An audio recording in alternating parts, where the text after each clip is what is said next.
Good morning my dear students.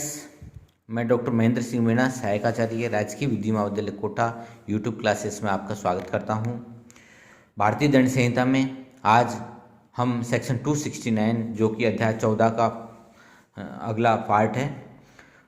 Section 269 उपेक्षापूर्ण कार्य जैसे जीवन के लिए संकटपूर्ण रोग का संक्रमण या फैलना संभाव्य हो। जो कोई विधिविरुद्ध रूप से या उपेक्षा से ऐसा कोई कार्य करेगा जिससे वह जनता या विश्वास करने का कारण रखता हो कि जीवन के लिए संकटपूर्ण किसी रोग का संक्रमण फैलना संभव है, वह दोनों में से किसी भांति के कार्यवाही से जिसकी अवधि 6 मास तक की हो सकेगी या जुर्माने से या दोनों से दंडित किया जाएगा।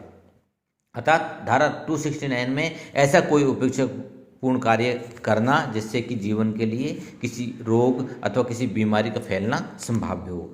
सेक्शन 270 है परिद्रेषपूर्ण कार्य जिससे जीवन के लिए संकटपूर्ण रोग का संक्रमण फैलना संभाव्य हो। जो कोई परिद्रेष से ऐसा कार्य करेगा जिससे वह जानता या विश्वास करने का कारण रखता हो कि जीवन के लिए संकटपूर्ण किसी रोग का संक्रमण फैलना संभव है, वे दोनों में से किसी भांति कार्यवाही से जिसकी अवधि 2 वर्ष तक की हो सकेगी या जुर्माने से दोनों से दंडित किया जाएगा। इसमें केस है मिस्टर एक्स बनाम hospital Z AIR 1999 supreme court page number 495। इसमें एक व्यक्ति जो कि गंभीर रतिजन्य रोग से पीड़ित था, रतिजन्य रोग अर्थात स्किन से संबंधित रोग था, किसी महिला से विवाह करना चाहता था। अस्पताल द्वारा उसका रोग प्रकट कर दिया गया जिससे विवाह उसका स्थगित हो गया। उच्चतम न्यायालय ने उसे उचित बताते हुए कहा कि यदि एड्स का रोगी व्यक्ति जानबूझकर किसी महिला से विवाह करता है तो वह धारा 270 के अंतर्गत दंडनीय अपराध है।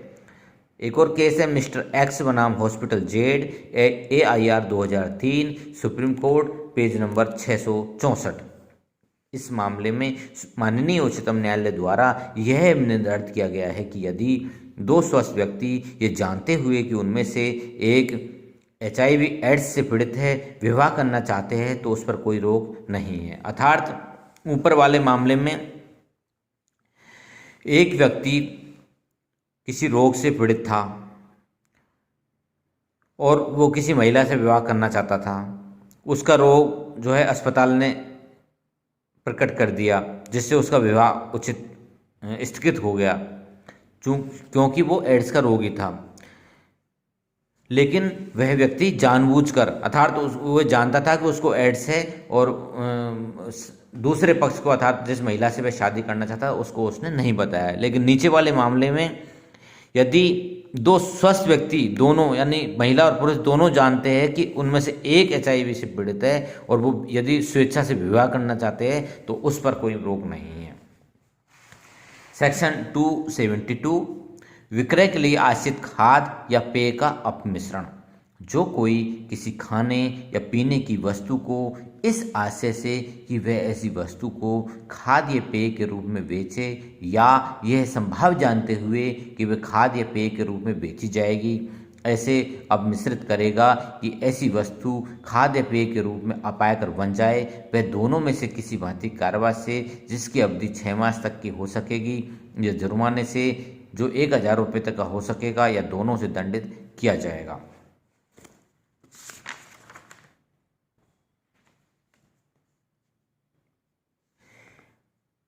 अधिक लाभ अर्जित करने के उद्देश्य से किया गया अपमिश्रण धारा 273 के अंतर्गत दंडनीय नहीं है। जैसे दूध में पानी का अपमिश्रण करना या घी में वनस्पति तेलों का अपमिश्रण करना आदि। अर्थात धारा 273 जो है वो है अपायकर खाद्य या पेय का विक्रय। जो कोई किसी ऐसी वस्तु को जो अपायकर कर दी गई हो या अपायकर मतलब खाने योग्य नहीं हो या पीने योग्य नहीं हो, जो की गई हो या खाने पीने के लिए अनुपयुक्त दशा में हो, यह जानते हुए या यह विश्वास करने का कारण रखते हुए कि वह खाद्य पेय के रूप में अपायकर है, खाद्य पेय के रूप में बेचेगा या बेचने की प्रस्तावना करेगा या बेचने के लिए अभिदर्शित करेगा, वह दोनों में से किसी भांति कार्यवाही से जिसकी अवधि 6 मास तक की हो सकेगी या जुर्माने से जो 1000 रुपये तक का हो सकेगा, ये दोनों से दंडित किया जाएगा। अपराध के गठन के लिए निम्न बातें आवश्यक है, अर्थात धारा 273 के अपराध के गठन के लिए निम्नलिखित 3 बातें आवश्यक है।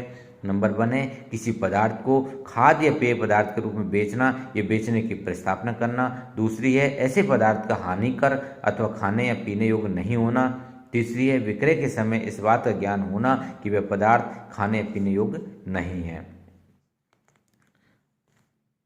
आज के लिए इतना ही, धन्यवाद।